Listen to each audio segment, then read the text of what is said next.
அன்பு உறவுகளுக்கு வணக்கம். அன்பு காட்டு யூடியூப் சேனல் நேயர்களுக்கு வணக்கம். தமிழ்நாட்டில் தேர்தல் தேதி ஏப்ரல் 23 அறிவிச்சிருக்கிறாங்க. அதே சமயத்தில் கூட்டணி கட்சிகள் ஒவ்வொன்றுமே தங்களுடைய கூட்டணிகளை அறிவிச்சிட்டு வராங்க. நல்ல ஒரு வியூகத்தை அமைச்சிட்டு வராங்க. இந்த சமயத்தில் தமிழ்நாடு முழுக்கவே, அதாவது 234 தொகுதியிலையுமே மக்கள் சக்தி கொண்ட ஒரே கட்சி விடுதலை சிறுத்தைகள் கட்சி. அப்படியேப்பட்ட அந்த கட்சிக்கு தொகுதியில் பங்கீடு கொடுக்கறதுல பல்வேறு பாரபட்சங்கள் காட்டிக்கிட்டு வரதை சமூக வலைதளங்கள் முதற்கொண்டு அந்த கட்சியின் தொண்டர்கள் வரை பல்வேறு அதிருப்தியில் இருக்காங்க. ஏன், அந்த கட்சியுடைய தலைவர் திருமாவளவன் அவர்கள் கூட பெரிய ஒரு அதிருப்தியில் தான் இருக்காரு. ஆனால் உண்மை என்ன, ஏன் அவங்கெல்லாம் அதிருப்தியில் இருக்கிறாங்கன்னு சொல்லி கேட்டிங்கன்னா, 28-30 தொகுதிகள் கொடுக்கக்கூடிய காங்கிரஸ் கட்சிகளுக்கு தமிழ்நாட்டில் ஓட்டு வங்கி இருக்கான்னு கேட்டிங்கன்னா கண்டிப்பாக இல்லை, சத்தியமாக இல்லை. அதை நம்ம எல்லாரும் ஒத்துக்கிட்டு தான் ஆகணும். ஆனால் 234 தொகுதியிலுமே ஓட்டு வங்கிகளை வைத்து கொண்டு இருக்கக்கூடிய விடுதலை சிறுத்தைகள் கட்சிகளுக்கு 10 தொகுதிகள் ஒதுக்குவதற்கு கூட பாரபட்சம் காட்டக்கூடிய இந்த சமூகத்தில் மிகப்பெரிய ஒரு மனவேதனையை அளிக்கக்கூடிய சம்பவமாகத்தான் இருக்கிறது அப்படின்னு பல்வேறு தொண்டர்கள் பேசிக்கிட்டு வராங்க. ஆனால் ஏன் திமுக இப்படி ஒரு பாரபட்சம் காட்டுதுன்னு சொல்லி கேள்வி கேட்டோம்னா, 22 கட்சிகள் இருக்கு கூட்டணியில், நாங்கள் எல்லாருக்குமே சராசரியாக பங்கிட்டு தான் கொடுக்க முடியும் அப்படின்னு சொல்கிறாங்க. அவர்களுடைய பதில்கள் நியாயமாக இருந்தாலும் 234 தொகுதியிலுமே அந்த கட்சிகளுக்கு ஓட்டு வங்கிகள் இருக்கான்னு சொல்லி கேட்டிங்கன்னா கண்டிப்பாக இல்லை. ஆனாலும் எல்லா தொகுதியிலுமே ஓட்டு வங்கி இருக்கக்கூடிய விடுதலை சிறுத்தைகள் கட்சிக்கு குறைந்த சீட்டுக்களை வழங்குவது உண்மையிலுமே மனவேதனை ஏற்படுத்தக்கூடிய செயல்தான். அப்படி தான் இங்கே எல்லாரும் பார்க்கப்படுது. ஸோ இந்த சமயத்தில் ஏன் திருமாவளவன் அவர்கள் கட்சி விட்டு வெளியேறக்கூடாது? தமிழக வாழ்வு உரிமை கட்சி என்று சொல்லக்கூடிய வேல்முருகன் அவர்களுடைய கட்சி எப்படி வெளியேறிச்சோ அந்த மாதிரி ஏன் திருமாவளவனும் வெளியில் வரக்கூடாதுன்னு சொல்லி பல்வேறு நபர்கள் கேள்வி எழுப்புகிறாங்க.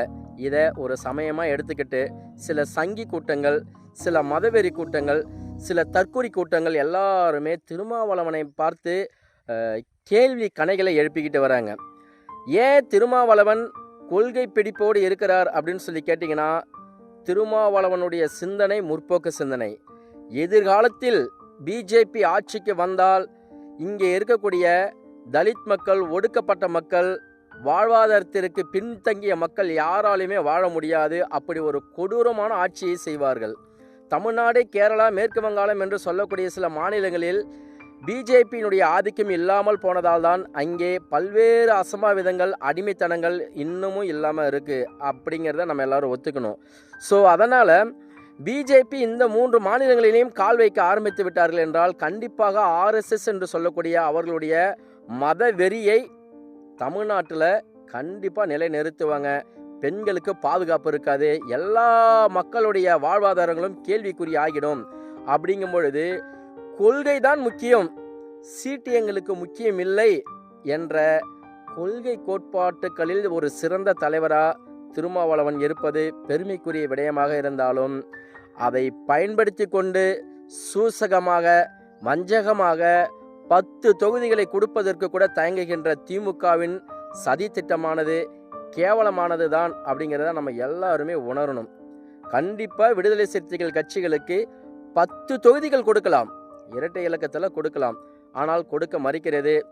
அதே சமயத்தில் விடுதலை சிறுத்தைகள் கட்சியிலும் என்ன ஒரு பிரச்சனை இருக்குன்னு சொல்லி கேட்டிங்கன்னா, தலித் மக்களுக்குள்ளாரவேயே தற்குறி தலித்துகள் இருக்கிறார்கள், தடமாறி போன தலித்துகள் இருக்கிறார்கள், சங்கி மூளைகள் கொண்ட தலித்துகளும் இருக்கிறார்கள். அவர்களிடத்திலே ஒரு ஒற்றுமை இல்லை என்பதை நாமளும் உணரதான் வேண்டும். காரணம், தற்பொழுது கட்சியை ஆரம்பித்த சிலருக்கு கூட ஒவ்வொரு தொகுதியிலுமே, ஒவ்வொரு கிராமத்திலுமே கொடி பிடிப்பதற்கும் போஸ்டர் ஒட்டுவதற்கும் தலித் மக்கள் ஓடோடி வேலை செய்கிறார்கள். ஆனால் அவர்களுக்கு தெரியாது, 234 தொகுதிகளில் 43 தொகுதிகள் மட்டும்தான் தனித்தொகுதி. விஜய் கட்சிக்கே நீ போனாலும் உனக்கு தலித் தொகுதியில் தான் தலித்து தலைவரை நிற்க வைப்பாங்களே தவிர உன்னை பொது தொகுதியில் நிற்க வைக்க மாட்டார்கள். ஸோ இந்த சிந்தனையை புரிந்து கொண்டு வருங்காலத்தில் தலைவர் தொல் திருமாவளவன் அவருடைய கரங்களை பிடித்து அவருக்காக முன்னின்று உழைத்து அவருடைய கரங்களை வலுப்பெற செய்தால்தான் இங்கே ஒடுக்கப்பட்ட மக்கள் பாதுகாக்கப்படுவார்கள் அப்படிங்கிறத நம்ம இந்த வீடியோவில் சொல்லிக்கிறோம். தலித் மக்கள் ஒற்றுமையாக வர வேண்டும். இல்லையா, தலித் தலைவர், உலகமே போற்றக்கூடிய தலைவர், ஒரு சிறந்த தலைவர், கட்சி ஆரம்பித்த புதுசில் எப்படிப்பட்ட கெட்ட பெயர்கள் வந்தாலும் தற்பொழுது கருத்தியல்வாதியாக சமூகத்தில் எல்லா விதமான மக்களுக்கும் குரல் கொடுக்கக்கூடிய தலைவர். அதே மாதிரி அனைத்து சாதியினரும் இருக்கக்கூடிய ஒரே கட்சி விடுதலை சிறுத்தைகள் கட்சி. அப்படிங்கின்ற பொழுது திருமாவளவனின் கரங்களை பிடித்து அவர்களுக்காக அவர் பக்கம் நிற்க வேண்டும். பல்வேறு சூழ்நிலைகள் வந்தாலும் பல்வேறு பிரச்சனைகள் வந்தாலும் அவரை விட்டுட்டு வெளியில் போகக்கூடாதுன்னு சொல்லி நின்றுட்டு இருக்க பல்வேறு கட்சி தொண்டர்களுக்கும் இந்த தேர்தல் ஒரு சவாலாகத்தான் இருக்கும். அப்படிங்கிறதுல மாற்று கருத்து இல்லை. நன்றி, வணக்கம்.